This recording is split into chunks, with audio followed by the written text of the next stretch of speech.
As most talks, we'll start with the background. I'll share the conceptual framework regarding the project, then go into the methods of the survey, share some of the results of the raw results, and then a summary.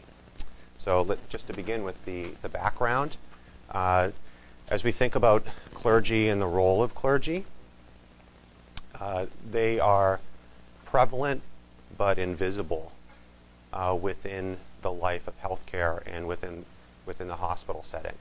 Most clergy see it as part of their core responsibility to visit the sick. About half of U.S. patients are visited by clergy, and just to clearly differentiate, we're talking about community clergy, not hospital chaplains.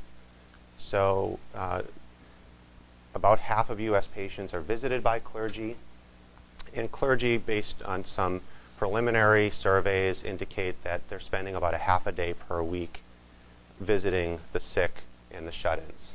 So at least some of that time is engaging hospitalized patients and those facing serious illness. Well, just to make a comparison with chaplaincy, there are approximately 10,000 chaplains in the United States, hospital chaplains in the United States. And based on chaplain surveys, they provide about 20 hours of direct patient care per week.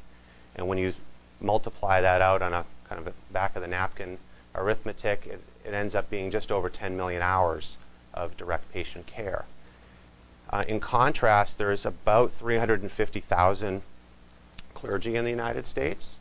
And based on some surveys, they're providing somewhere between 2 and 4 hours of patient care, spiritual care, per week. And when you multiply that out, you can see that it's more than 3 times the amount of that hospital chaplains might be providing. So the point is that they're prevalent, and yet they've been completely unstudied within the healthcare system. So I would argue that it would be very important to engage clergy. In some small surveys, clergy have indicated that they want more training, and they have on their own self-report poor knowledge on end-of-life issues. Now, what really launched us into this this project was the Coping with Cancer study led by PI Holly Ferguson, which is it's a prospective multi-site study of patients with advanced illness. Patients were interviewed at baseline and then followed through death, and after death, post-mortem data extraction from looking at the last 7 days of the patient's life focused on medical utilization. And that was defined as receiving CPR in the last week of life, chemotherapy in the last week of life, going into the ICU, dying in the ICU, as well as being intubated. The purpose of the study, of the Coping with Cancer study, was to look at the psychosocial as well as the spiritual dimensions of illness, and to look at the predictors for medical utilization and quality of life at the end of life. It had a strong response rate of 70%, and 385 patients in total were followed from baseline all the way through death. And one of the strengths of the Coping with Cancer study is that it assessed many psychological and social factors, and so they were worked into the analysis as potential confounders, and one was able to really zoom in on the role of religion and spiritual care and how it might be affecting medical outcomes at the end of life. And for details, you can see Tracy Balboni's 2 articles in the Journal of Clinical Oncology and JAMA Internal Medicine for the details of that study. Very, very briefly, at the baseline interview, patients were asked 2 questions. To what extent are your religious or spiritual needs being supported by your religious community, for example, clergy members or your congregation? And then secondly, to what extent are your religious and spiritual needs being supported by the medical system? So both questions are spiritual support. One is from religious communities, and the other is from the medical system. About 26% of patients said they were well supported by the medical system, and I believe about 46% of patients said that they were well supported by religious communities. And when we did the analysis, when Tracy led the analysis, there were 5 response options, and she dichotomized between low spiritual support and high spiritual support those who said to a large extent or completely supported were classified as being high spiritual support or being well supported spiritually. So these are the raw results comparing religious community spiritual. This is on religious community spiritual support, looking at first aggressive medical interventions and then death in the ICU. And what you can see here is that in the full sample regarding aggressive medical interventions, it was not statistically significant, those who were in the blue bar well supported by their religious communities versus those who were not well supported by religious communities. When the sample was broken down in two subgroups, one was high religious copers, so patients who indicated about half the sample, those who indicated that religion was a very important means of coping with their cancer and advanced illness. When we looked at just that subpopulation of patients, the blue bar indicates those who are high religious copers and well supported by the religious community. And you can see that they were much more likely to receive aggressive care in the final 7 days of life in comparison to those who are high religious copers but not well supported by the religious community. They were much less likely to receive aggressive care. The same pattern with racial and ethnic minorities. Those who minorities who are well supported by the religious community were much more likely to receive aggressive care. Minorities who are not well supported by the religious communities were less likely to receive aggressive care. This also played out in the dying in the ICU. Within the full sample of all patients that were in the study, it was statistically significant. Those who were well supported by the religious community were 6 times more likely to die in the ICU versus patients who were not well supported by religious communities. And then those results are even amplified in these subgroups of high religious copers and racial and ethnic minorities. So then we asked the question, well, is this about spiritual care? It's just spiritual care is driving less likely to go into the hospice, more likely to receive aggressive care? And the answer to that is no. So we also had asked that question, are patients who are well supported by the medical system spiritually? And when we compare those who are well supported spiritually by the medical system versus those who are well supported spiritually by religious communities, we see the exact opposite effects in the direction of receipt of hospice as well as aggressive care. So this is the outcome is receipt of hospice care, and patients who were well supported by the medical team were 3 times more likely to go into hospice in comparison to patients who are not well supported spiritually by the medical team. Same question or same outcome, religious community spiritual support, patients were 2.5 times less likely to go into hospice in comparison to patients who were not well supported by their religious communities. So both groups are receiving spiritual care, but the spiritual care is leading to opposite directions, which suggests that patients, that the type of spiritual care, both who provides it and what they're actually providing, has dramatically different effects on how patients end up making decisions at the end of life. That was hospice. Now the outcome is aggressive care at the end of life, and we see the exact same pattern. Those who are spiritually supported, well supported by the medical team, were about 2.5 times less likely in the last week of life to get aggressive care. And patients who were well supported spiritually by their religious communities were 2.5 times more likely to receive aggressive care at the end of life. Now that's a very quick overview. Go back to those papers and you can get a lot more of what was going on there. We also just costed this out. What were the cost implications within the last 7 days of life of those who were well supported by religious communities? And we found that those who were well supported spiritually by religious communities, all told, factoring in many different confounders, were about $2,000 more in the last week of life versus patients who are not well supported by their religious communities. And when you break that out into around the United States, it ends up being more than a couple $2 billion per year. So there are real cost implications in medical utilization. well, then what on earth is going on? And so when we really began to get into this analysis back in 2010, several of us sat down and tried to tease out what might be the reasons driving spiritual care, especially spiritual care by the religious communities. And so let me just take you through this through a framework that we test in the survey.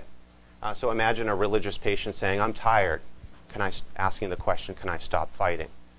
And the congregation responding, "Hold on, we're praying for a miracle," and not giving the patient permission to make certain types of medical decisions, whereas that spiritual support is leading down a certain pathway towards aggressive care.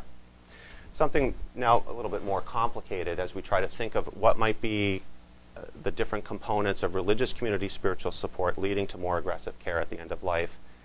We ended up developing and identifying 4 potential religious ideas or theological domains that might be playing along the pathway between religious community spiritual support and end-of-life outcomes. The first would be what we might call divine control or divine sovereignty. God is in control. Some would call this the locus of control, and if God is in control, then I'm not in control, and that has an effect on how patients and families end up making medical decisions.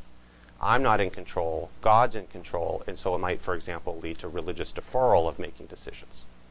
Finally, the sanctity of life. Life is a gift, life is to be protected, death is to be resisted, and this value permeates many, many religious communities, not only at the beginning of life, but it would potentially appear at the end of life as well. So we identified this as a second potential domain. Third is a hope or belief in miracles.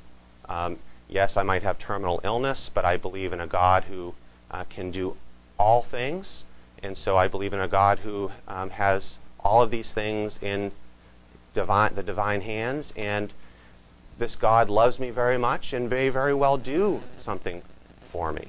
And so miracles having a very powerful effect on how patients perceive and interpret their illness and what might actually happen. And then finally, the idea of redemptive suffering, which is that, yes, suffering itself may not be good, but it yields good things. It yields good fruit within one's life.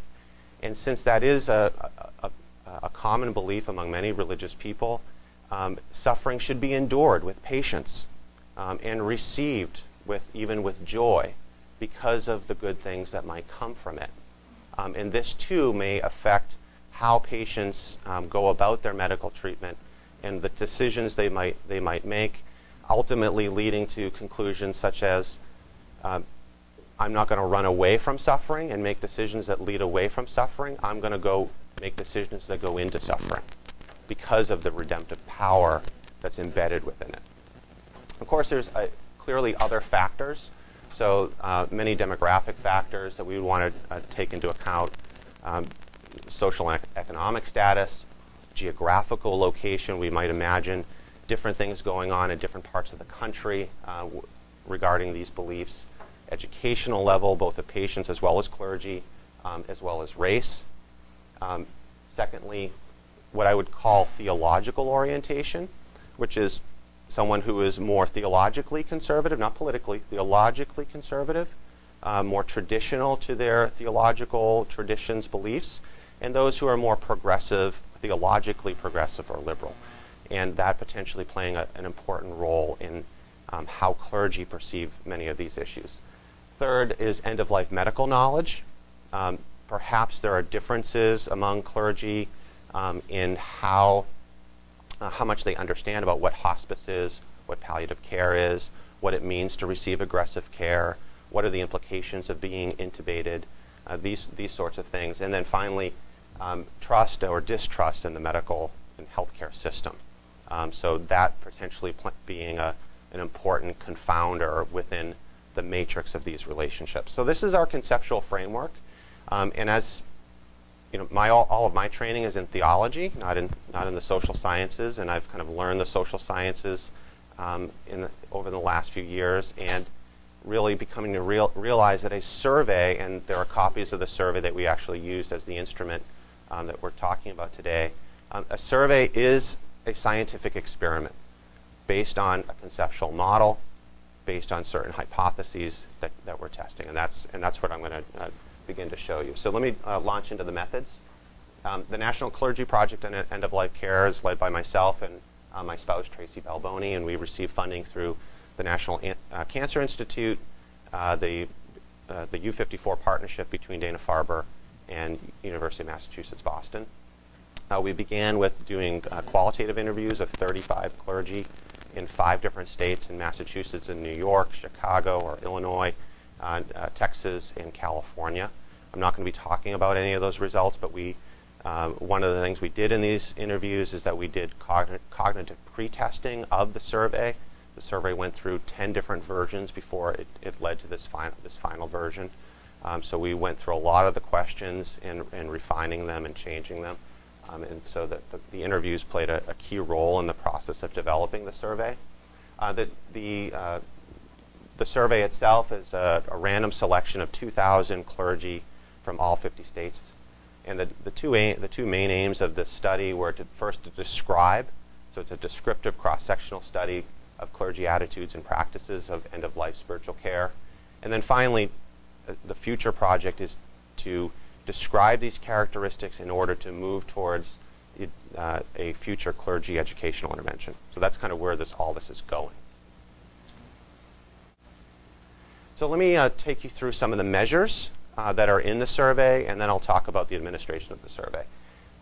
These are the standard U.S. Census questions. If you kind of boil down the questions that you have to ask about race and ethnicity, and of course with the survey you have to make it as short as possible. So these are kind of you've got to ask at least these 3 questions, if not more. Theological orientation, I talked about theologically conservative versus progressive or liberal. These are the 2 questions that we finally came to. My religion's understanding of God is truer than other religions, from agree to disagree, and the Bible is the Word of God and is not mistaken in its statements and teachings. I could talk more about those, but those are the 2 questions that we came down to as being the best simple measures of of differentiating clergy between being more traditional versus being more liberal or progressive. We used a 9-item measure developed by a former clinical fellow here, Elizabeth Trice-Lagers, on end-of-life knowledge. This is a 9-item measure that talks about things like what is hospice, what is palliative care, what does it mean to be intubated, what are the implications of CPR, and I think the numbers that I've tried my best of the numbers here should match what you see on the survey. This is a non-validated instrument. The intention of, but it has been tested without publication to be shown to be a valid instrument, and they're in the process of working on that. And the intention of it is to sum the 9 questions into a single score. So without kind of taking you through these, one thing I did find in the pre-testing was that clergy really did not like if they did not know the answer, they didn't like being forced to choose and choose incorrectly. So we kind of figured out we had to include a not sure item, and that really helped. And as you'll see in the raw results, not sure became a key category for clergy. Otherwise, they would skip it because they didn't want to answer incorrectly because they weren't sure. So this really kind of gave them an out. I'll just kind of keep on going. You can look at these later, but it's also question 11 is also about pain medications. And then finally, measures of medical system distrust. This is a validated scale. It comprised of 2 subscales: competence, the competence of the healthcare system, and the values of the healthcare system. It's a 9-item scale that's intended, again, to be summed into a single score. Again, for shortness and brevity, we ended up deciding to take the 9 questions and choosing 4 2 from the subscale of competence, and then 2 from the value. So just by way of example, patients get the same medical treatment from the healthcare system no matter what the patient's race. Not at all to completely.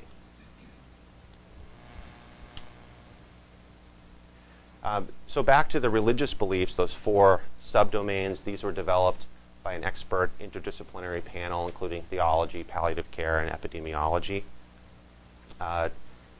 Again, these 4 subdomains, these questions are being used in the Coping with Cancer 2 study, and we've done some preliminary analysis. Again, this is a non-validated scale, but we have found that upon factor analysis there is a single factor, which means that usually the way a person answers one question, there's a very similar pattern in how they would answer all the questions regarding miracles, divine control, sanctity of life. They kind of tend to agree or adopt all of them or not any of them. So because they're obviously not concepts, they're concepts that interpenetrate and influence one another.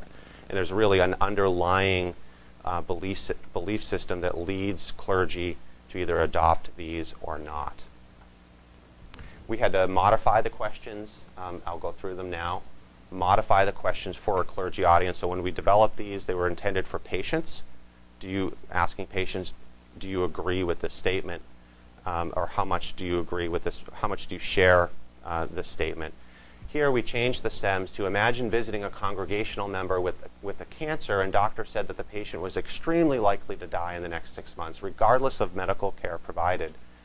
Consider the following statements a patient might make. To what extent do you agree with these statements made by the patient? So the patient says the statement to you, how much do you agree with the statement? And we really, when we took these questions with clergy, one of the things we discovered was that clergy would differentiate the kind of pastoral care that they would provide versus what they personally believed. So the patient might say this, and many pastors told us, well, I would never disagree with that or counter that. That's not I don't feel like that would be the right way to handle the patient. So we wanted to distinguish. We're not in this question, we're intending not to ask what would you do with the patient, but what do you personally think theologically about this statement, the extent of agreeing with it. And the reason why I went with that approach was because my intuition is that however the clergy person personally believes, it's going to ultimately influence the kind of counsel that they end up giving. So if they really agree with it, or if they really disagree with it, it's really going to end up coming out in one way or another as they engage a patient. So the first domain, divine control, we measured with 2 different questions. Because of my faith, I don't need to think about future medical decisions, for example, a do not resuscitate order or use of breathing machines. And then secondly, this is a stronger statement, slightly different medical context. I would be giving up on my faith if I stopped cancer treatment. Secondly, sanctity of life. I accept every medical treatment because my faith says to do everything I can to stay alive. And then having a do not resuscitate order is immoral. Divine miracles. I believe that God will cure me of this cancer. Now, this is a question we actually, in the patient sample where we tested this, the question was, the statement was, I believe that God may cure me of this cancer. And we came to realize when we first began to use the question, every clergy person would agree completely with the idea of may. So we wanted a greater distribution of responses. So we said the patient has a high faith or high hope that God will cure me. It's kind of an unconditional belief. And so we had clergy respond to this question or statement. And then finally, regarding redemptive suffering, I endure painful medical procedures because suffering is part of God's way of testing me. Now I'll take you through the raw results in just a moment. Measures of end-of-life outcomes. We used a question that's been used multiple times, including in the Pew 2013 survey, which you can see online, Coping with Cancer, as well as the 1995 support study. which gets at which comes closer to view in all circumstances. Doctors and nurses should do everything possible to extend the life of a patient, or sometimes there are circumstances where a patient should be allowed to die. Always extend life, sometimes let a patient die. We also give the clergy an out, not sure. The last person, we also asked questions 14 through 22 in the survey. We looked at the clergy person's very last person who they provided spiritual care to, and we asked a set of questions to try to identify some outcomes. I'm not going to be talking about that today. So methods, we use the Info Group, which is a national company that collects all businesses in the United States. They have a business file of congregations of worship or houses of worship. The list is comprised of approximately 368,000. We took a random selection of that 368,000. We took 6,000, and then we took that 6,000 and then we randomly ordered the 6,000. And then beginning with row number 1 in our spreadsheet, we went one by one in order to confirm the congregational address and to try to attempt to get the congregational leader's name. That involved, it was an extremely arduous process. Before I started this project, 2,000 didn't seem that big to me. Now 2,000 seems like it's a really big project. But we used a variety of means of trying to confirm the address that was in the spreadsheet based on the info group. We found that they had maybe 30 or 40% had clergy names, but clergy change their congregation every 3 years, and so those names tended to be pretty outdated and not that accurate. Phone numbers, addresses tended to be pretty solid and accurate. We used a variety of means, from just searching the church's name or congregation's name using Google Maps, which I'll show you in a second.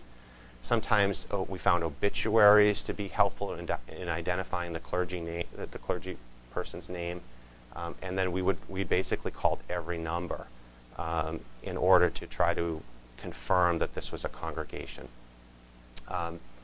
As we did this over the summer, everyone was rated with a confidence level for the staff member from 1 to 5 being no confidence that this is a congregation, to 5 being very, very confident.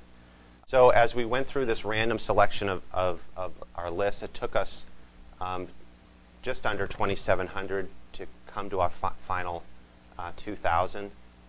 In that initial 2,305, we determined were clearly not congregations, and just under 400, we had no confidence that they existed. So in the administration of the survey, we sent out pre-letters. We began in August of 2014. We had 5 contact attempts, 3 by the U.S. Postal Service, 1 by FedEx, and then we also had email for about just over 20% of. We were part of when we were searching each one. We also initially, to put them in the list, we looked for email addresses, and about 22% of congregations either had a congregational general email, or we were able to find the key congregational leader's email address.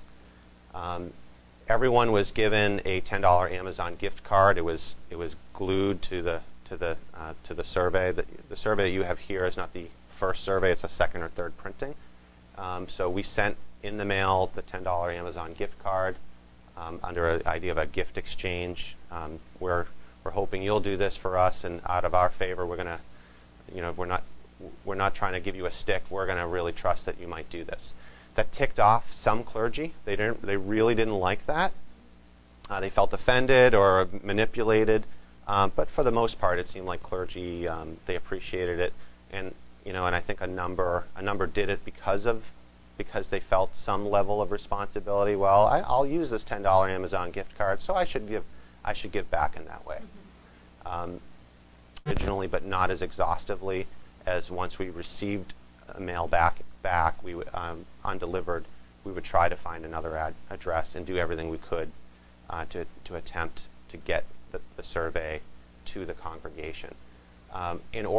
Ultimately, when we found that we could not deliver the mail to them, we had a system in which we had to call 5 times the phone number that we had, call 5 times on 5 different days, and so often the phone would just ring, no answering machine. And after the 5th attempt on the 5th day, we decided that we've done our part in trying to really contact them. We don't think they're a congregation that currently exists or is alive. So the completion method was we had 547 mail back the survey to us. 439 completed the survey by internet, which means they received the mailing, and then we had a link that they would type in and then do the survey online.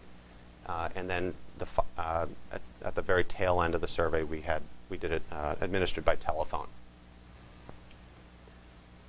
So this kind of schematically lays out 30 of the 2,033. We then determined that they were not congregations. It became clear that we thought they were congregations, but they were not. 239 were unreachable by mail or telephone. So these we determined were not live congregations, not active, not receiving mail. We could not get in touch with them, so they were removed from the denominator. 634 we believe, are congregations, and they just simply did not respond to the survey. 91 refused, 1,003 responded. Based on the American Association of Public Opinion Research definition 3, which is a more stringent response rate, we had to have a 58% response. Okay, I belabored the methods a lot, so let me dive into the results. One last thing is response rates differed between whites and minorities, which is what we certainly anticipated this. Results. 97% are Christian. Now, it's important to remember that the denominator is congregations. It's not the U.S. population. So you have to keep that in mind. So about 80% of the United States would identify with the Christian tradition. But when the denominator is congregations, about 97% are affiliated with the Christian tradition.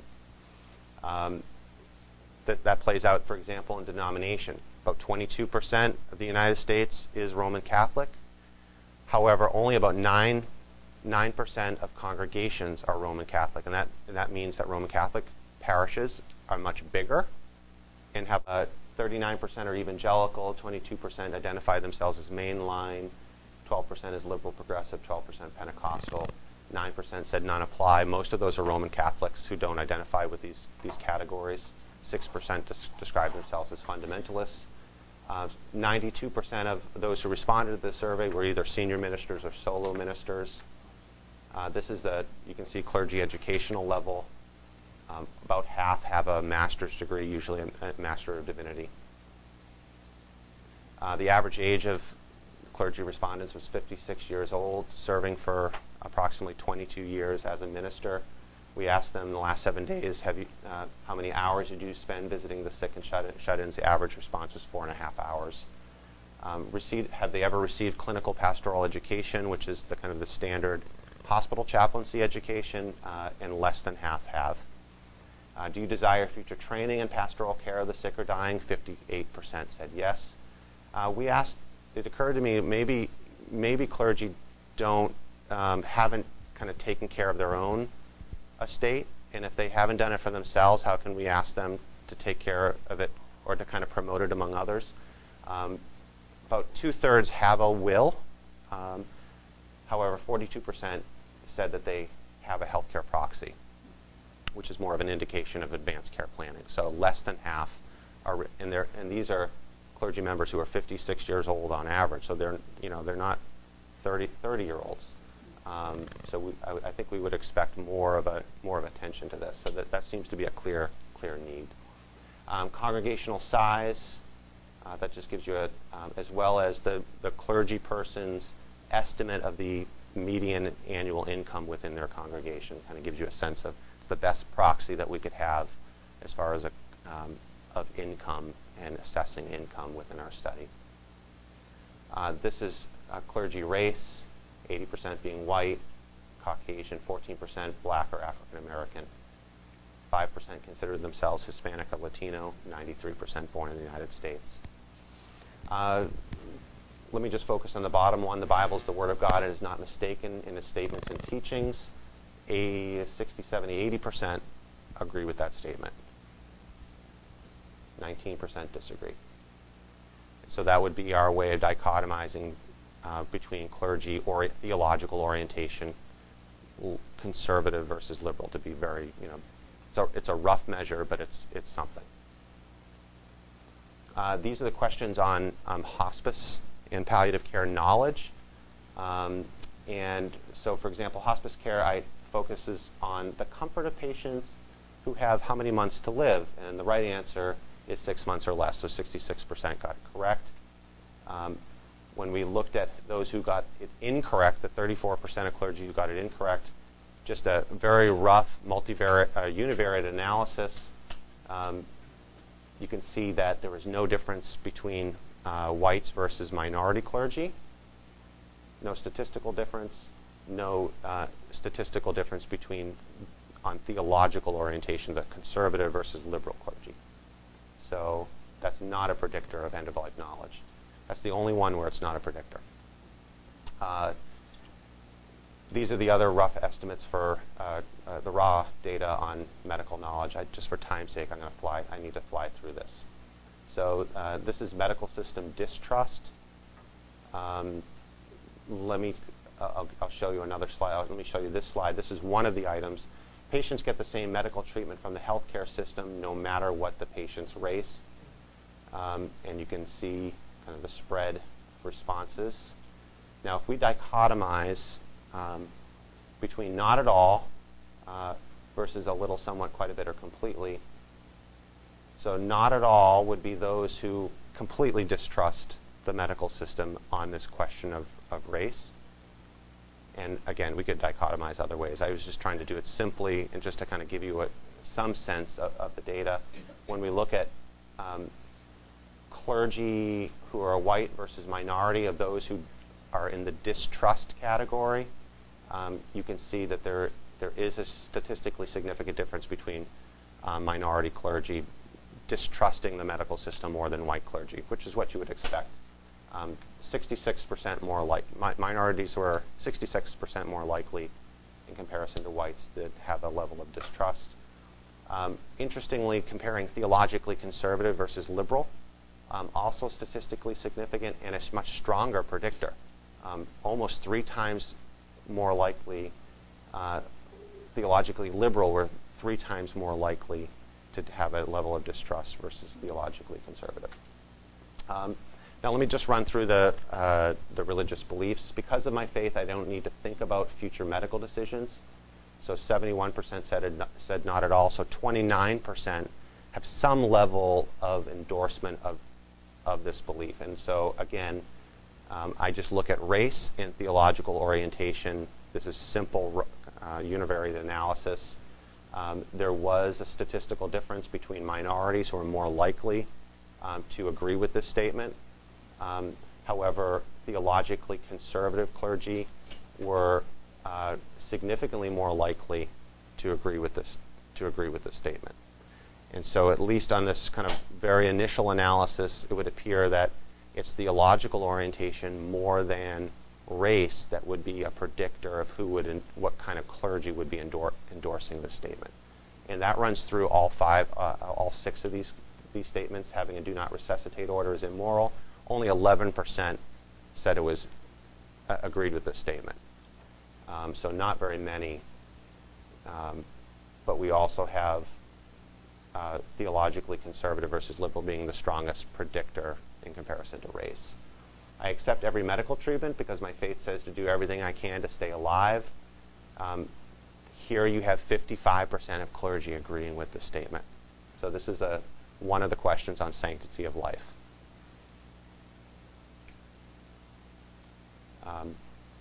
Again, minority clergy more likely than white clergy. However, theologically conservative clergy were significantly more likely than theologically liberal clergy with a higher relative risk. I would be giving up on my faith if I stopped cancer treatment. 13% of clergy agreed with this statement to some extent. Similar pattern. This is the big one. I believe that God will cure me of this cancer. As you can see, 86% of clergy had some level of agreement with this statement if a patient said it to them. There was a small difference between white versus minority clergy. A bigger difference between theologically conservative versus liberal clergy. I must endure painful medical procedures because suffering is part of God's way of testing me. 27% had to some extent agreed with the statement. And once again, it's the same pattern. Theologically conservative being much more likely than theologically liberal to endorse the statement to some extent. This is the, which comes closer to your view. 17% of clergy said always extend life. 4% weren't sure. And once again, there was differences both based on race, but even a stronger predictor based on the theological orientation. That is, saying that you should always extend life, or you weren't sure. Sorry, I went through that really quickly, but we're almost out of time, and I want to give more time for feedback. So, quick summary, a majority of clergy desire additional end-of-life training. There clearly are, when you look, I really skimmed over the medical knowledge, but there are significant gaps in medical knowledge among all clergy on what hospice is, what palliative care is, what the implications of aggressive care. So there seems to be a lot of work and a lot of room for improvement for helping clergy better understand the implications of medical decisions and what they mean for patients and families. In our interviews, so many clergy, when they went to talk about some of these questions, they always went to their parent rather than that was their own personal experience, and that was the best information that they had about medical decisions, rather than really having a strong foundation or education on medical knowledge themselves. Among the 4 domains, hoping in a miracle was the theological belief that was most strongly endorsed. But still a majority of clergy uphold the sanctity of life. Distrust in the healthcare system seems to be a clear factor, but future analysis is going to have to tease that out, what's going on. And it does appear that race as well as theological orientation, at least in this very, very preliminary analysis, are predictors of what types of clergy tend to endorse these beliefs. There's a lot of limitations. Big thank yous for a lot of people. This was a big project, from colleagues who really have had a lot of input to an enormous and tremendous staff of people who did a lot of the legwork in pulling this project off. And of course the funding agency which made it all possible. This is a desktop picture from the Harvard Medical School. That's the church down the street with the medical school van. Thank you. Yeah, thank you so much.